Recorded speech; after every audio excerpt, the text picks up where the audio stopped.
Now friends, let's discuss question number 8.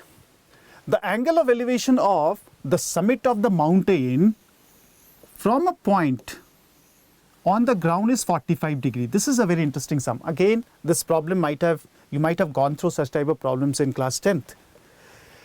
After climbing up 1 kilometer towards the summit at an inclination of 30 degree from the ground, the angle of elevation of the summit is found to be 60 degree. Then the height in kilometer of the summit from the ground is what? So this is a straightforward question and a very interesting one. So let's have a look at the diagram part first of all.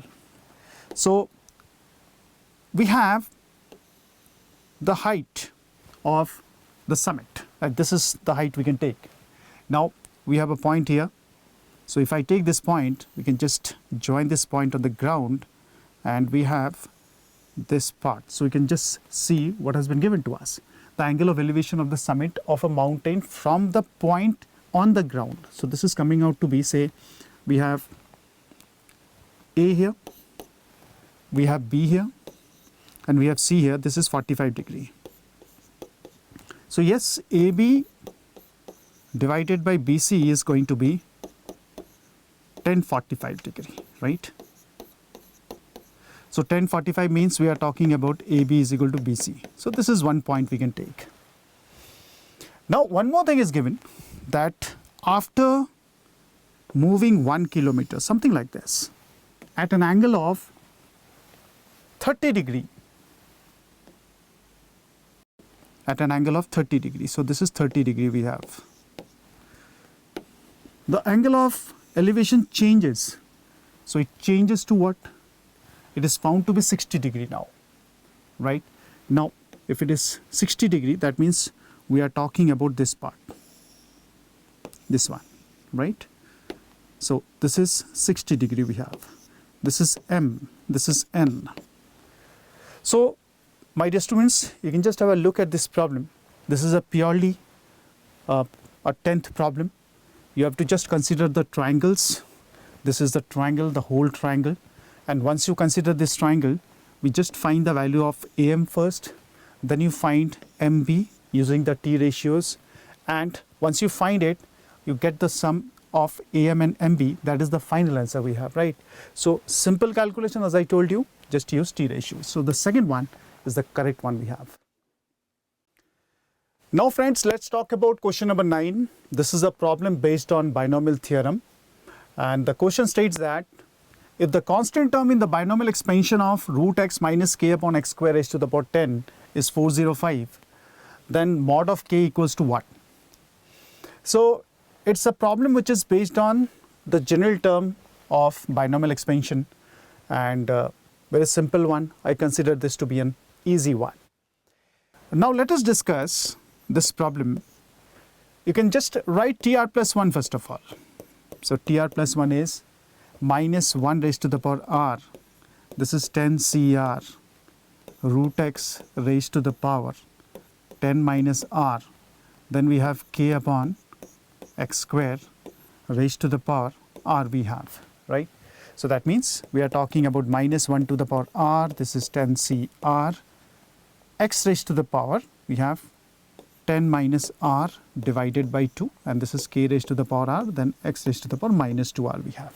Got it? Now this term is going to be a constant term. That means we have to write 10 minus r divided by 2 minus 2r is equal to 0 we have, right? So that means r will be getting in this case as 2.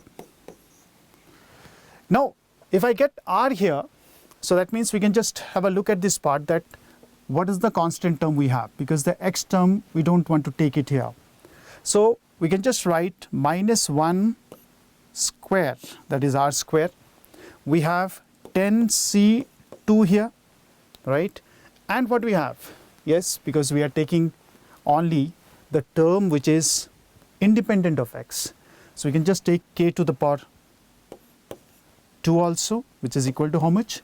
We have 405. So we can just see here, we can just write the value of 10c2 minus 1 square is positive, k square we can find it out. So the value of k will be coming out as 3 here, the magnitude of k we are talking about.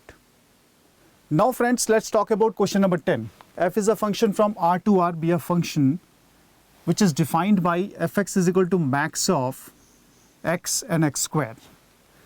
So let S denotes the set of all the points in R where f is not differentiable. So we have to find the S set. So what can be the set S here, right? So that is phi is an empty set, or it is 0, 1 or 1 or 0. So you have to check the number of points where the function is not differentiable. So it's a direct problem we have. You can just have a look at this part. Yes, you have been given the graph here. So we have this parabola, which is y is equal to x squared, because there are two curves we have. Then we have y is equal to x. Now if I talk about the y is equal to x part, so this is coming out to be y is equal to x here, right? And when you talk about the maximum of x and x squared, so basically we'll be talking about this part, right? We are talking about this part, this line and this parabola. So if I draw this graph again, this is going to be somewhat like this, okay? So this is the straight line we have. Then again we take the parabola. So that means at 0, 0 and at that is x is equal to 1 and that is 0, 0.